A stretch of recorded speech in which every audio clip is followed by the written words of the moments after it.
La science de l'enrichissement, un guide pratique pour atteindre la richesse dans son livre La science de l'enrichissement, Wallace D. Wattle propose une approche pragmatique et scientifique pour atteindre la richesse. Loin d'être un simple traité philosophique, ce livre se veut un manuel pratique, destiné à ceux qui cherchent à améliorer leur situation financière. Wattle affirme que l'enrichissement est une science exacte, régie par des lois immuables, et que quiconque suit ces lois avec précision peut devenir riche. Dans cet article, nous explorerons les idées centrales du livre, en les illustrant par des exemples concrets pour mieux comprendre comment les appliquer dans la vie quotidienne. 1. Le droit d'être riche. Wattle commence par affirmer que chaque individu a le droit d'être riche. Il rejette l'idée que la pauvreté est une vertu ou que la richesse est réservée à une élite. Selon lui, la richesse est essentielle pour vivre une vie épanouie et accomplie. Il explique que pour développer pleinement ses talents, son esprit et son âme, un individu a besoin de ressources matérielles.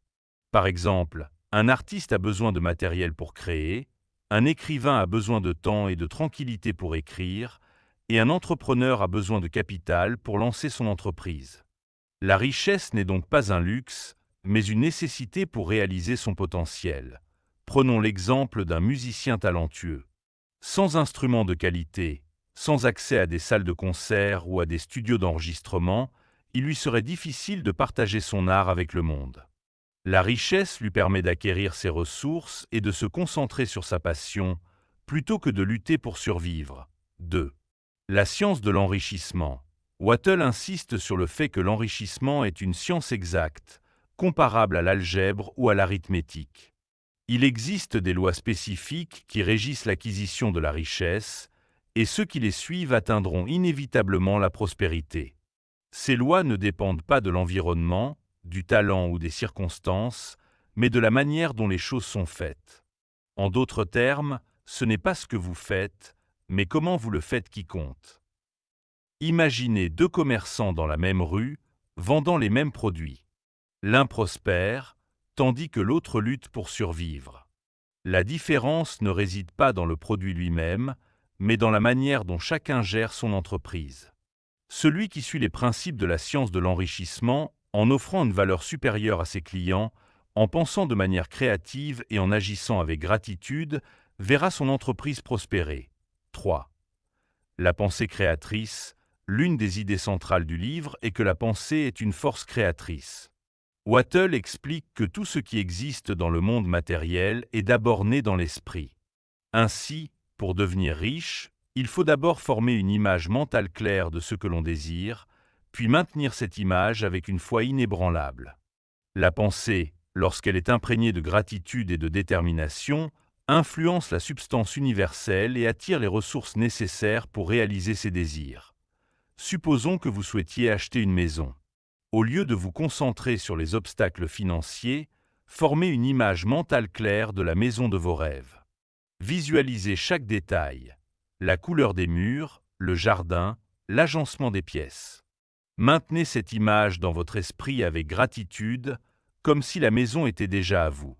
Selon Wattle, cette pensée créatrice attirera les circonstances et les opportunités nécessaires pour que cette maison devienne une réalité. 4. La gratitude. La gratitude joue un rôle crucial dans le processus d'enrichissement. Wattle affirme que la gratitude nous connecte à la source universelle de richesse et attire davantage de bénédictions dans notre vie. En exprimant de la gratitude pour ce que nous avons déjà, nous alignons notre esprit avec l'abondance et ouvrons la voie à plus de prospérité. Imaginez que vous recevez une augmentation de salaire. Au lieu de vous plaindre que ce n'est pas assez, exprimez de la gratitude pour cette augmentation. Cette attitude positive renforce votre connexion avec l'abondance et attire davantage d'opportunités financières. En revanche, si vous vous concentrez sur ce qui vous manque, vous restez bloqué dans un état de manque. 5. Agir de manière efficace. Wattle insiste sur l'importance de l'action. La pensée seule ne suffit pas. Elle doit être accompagnée d'une action efficace. Cependant, cette action doit être guidée par la pensée créatrice et la gratitude. Il ne s'agit pas de travailler dur sans réfléchir, mais d'agir de manière stratégique et alignée avec vos objectifs. Supposons que vous souhaitiez lancer une entreprise.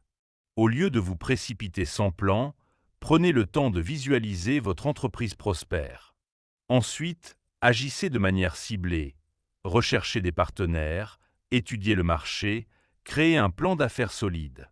Chaque action doit être imprégnée de la conviction que vous êtes déjà sur la voie du succès.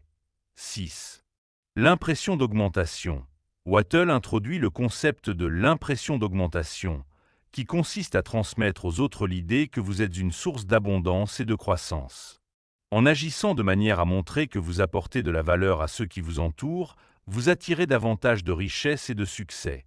Si vous êtes un vendeur, au lieu de simplement chercher à conclure une vente, concentrez-vous sur la manière dont votre produit ou service peut améliorer la vie de votre client. En transmettant cette impression d'augmentation, vous créez une relation de confiance et attirez des clients fidèles, ce qui, à long terme, augmentera vos revenus. 7. Évitez la mentalité de compétition.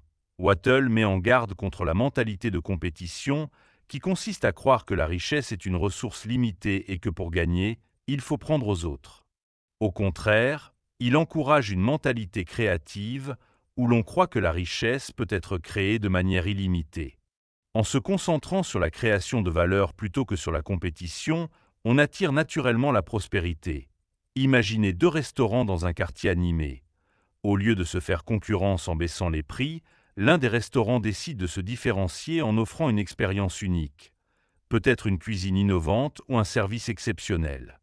En créant de la valeur plutôt qu'en rivalisant, ce restaurant attire davantage de clients et prospère. 8. La foi et la persévérance. Enfin, Wattle souligne l'importance de la foi et de la persévérance. Il explique que même si les résultats ne sont pas immédiats, il faut continuer à croire en sa vision et à agir en conséquence. La foi, combinée à une action persistante, finit par porter ses fruits. Prenons l'exemple d'un écrivain qui souhaite publier un livre. Malgré les refus des éditeurs, il continue à croire en son projet et à améliorer son manuscrit. Finalement, un éditeur reconnaît la valeur de son travail et le publie. La persévérance et la foi dans sa vision ont permis à l'écrivain de réaliser son rêve. Conclusion. La science de l'enrichissement de Wallace D. Wattle offre une approche pratique et spirituelle pour atteindre la richesse. En combinant la pensée créatrice, la gratitude, l'action efficace et une mentalité d'abondance, chacun peut transformer sa situation financière. Les exemples concrets montrent que ces principes ne sont pas de simples théories, mais des outils puissants qui, lorsqu'ils sont appliqués avec discipline et conviction, peuvent conduire à une vie de prospérité et d'épanouissement. Que vous soyez un entrepreneur, un artiste ou un employé, ces idées peuvent vous guider vers une richesse qui dépasse le simple aspect matériel, en englobant également la richesse spirituelle et émotionnelle.